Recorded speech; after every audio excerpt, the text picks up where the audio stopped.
Hey, Bear, what are you doing over there? Is that is that a book in your hand? Yes, I was thinking about the conversation we had the other day about literature circles, and I'm desperate to prove you wrong. Firstly, because I love when you're wrong, but secondly, it would be foolish of me to allow you to go through life thinking that literature circles are the best way to motivate primary readers in the classroom. Anyway, I was hoping to have a bit more time to gather some evidence, but since you're here now, let me begin. Whoa, whoa, whoa, hold on there, Bear. Be careful you don't start something that you can't finish.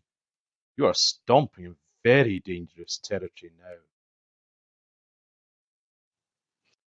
I'm very interested to see what you have to say, and I have a feeling that this won't take very long at all. I get the sense that you haven't done much reading into this teaching strategy at all. If you had, then you would know that literature circles have an abundance of benefits to young readers. Ha ha ha, oh elephant, you do make me laugh. For someone that is so big, you really don't know much. I have a few things to tell you before you start picking fault in literature circles. Firstly, I think you'll find that the benefits to students' learning are remarkable.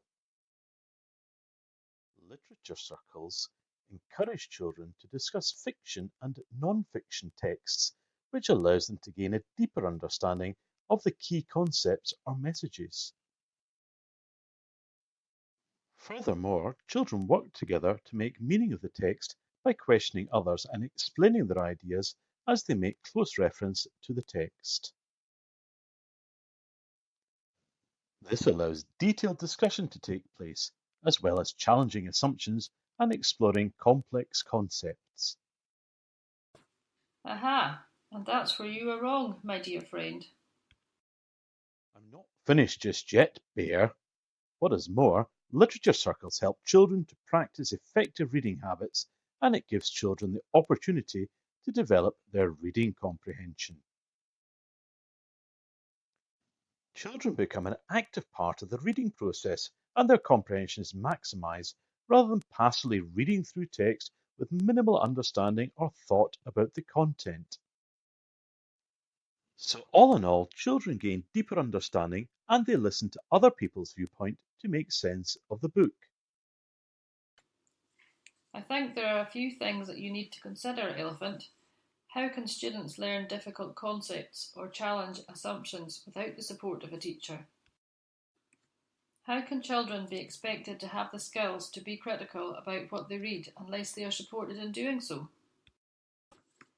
Critics of literature circles argue that group talk doesn't flow well because children often don't understand how to respond to text and they struggle to question social conventions and stereotypes which seem unchallengeable to them.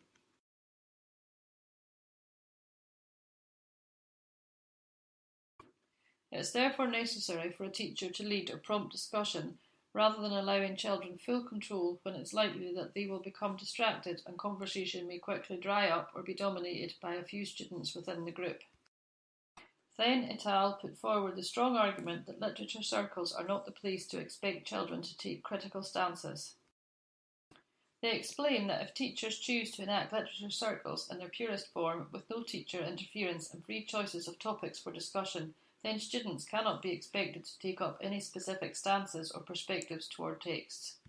It's like asking me to speak German. I haven't been taught how to do it, so I therefore don't have a chance. The same is true for children. Unless they are explicitly taught how to be critical, they cannot be expected to do it naturally. I understand your concerns, Bear, but if you'd read into it more carefully rather than concentrating on how much food you can stuff into your mouth at one time, you would have realised that the structure of literature circles helps to formulate the discussion. Each student is given a different role to carry out during or after the discussion of the text. For example, some roles include the questioner, word wizard, connector, and summariser. Each member of the group understands that their role shapes the understanding of the other members of the group, which motivates children to engage fully with the text. This teaching method has clear links to cooperative learning, which places emphasis on the identity of the group as a team that will sink or swim together and are therefore dependent on each member to achieve their goal of gaining a deep understanding of the book. Oh, and one final point, just in case you still believe that literature circles should be dependent on a teacher, it has been found that a higher level of cognitive growth occurs in student-led discussion rather than discussions initiated by the teacher. Well. I know this is embarrassing for you because once again, I'm right, but we can move on from this once I finish gloating. There is one more thing I'd like to comment on. Not all of those rules are particularly useful.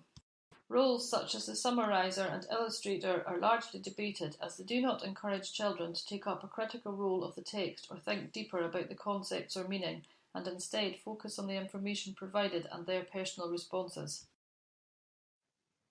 It is crucial that students can summarize the main ideas of a text to ensure that everyone understands the main ideas, and it is a crucial skill for reading any kind of text.